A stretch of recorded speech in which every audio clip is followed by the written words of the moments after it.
kami, Panginoon, Ama namin na nasa langit. Kami po'y nahihiya.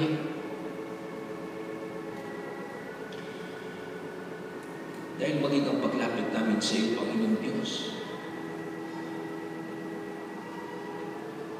ay hindi man po karapat-dapat dahil lang sa aming kasalanan. Naiya kaming lumapit sa iyo. Dahil patuloy kaming sumasalangsa, patuloy po kaming nagwawalang bahala at tumatalikod sa iyong tawag. Ngunit dahil kami ay nangangailangan ng kaligtasan at kaayusan ng buhay, naninikluhod po kami sa iyong harapan. Na inihingi po namin ng tawad lahat ng aming pong mga nagawa. Na alam po namin na kahit kami hindi karapat-dapat, Ama, ikaw na mapagmahal, ikaw na ikakapnawa, ayaw pong pakinggan ng barubdob naming paghingi ng kapatawaran. Patawarin mo kami sa aming lahat ng mga kasalanan at mga nagawa. Sa salita, sa gawa, sa isip, pataguman o hindi, bukas man, o ito'y tinatago. Patawarin mo kami. At sa umagang ito, bigyan mo kami ng panibagong pagkakataon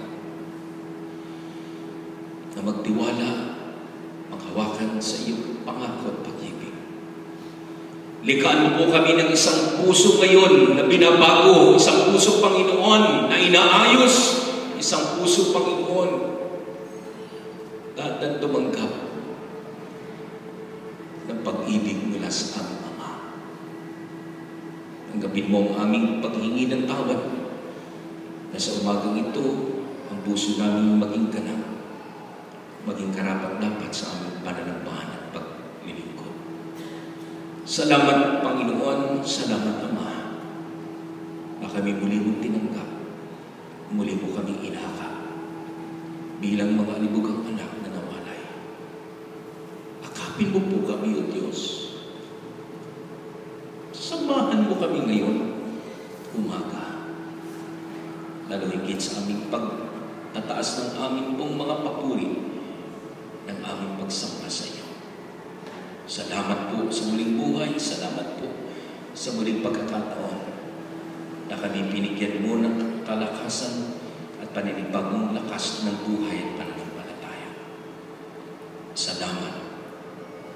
Dahil dalangin namin ito na may pagsisisi at pagpanunumbalik sa iyo. Sa pangalan ni Jesus na siyang namatay doon sa krus para sa amin, lahat ay magsabi po ng Amen.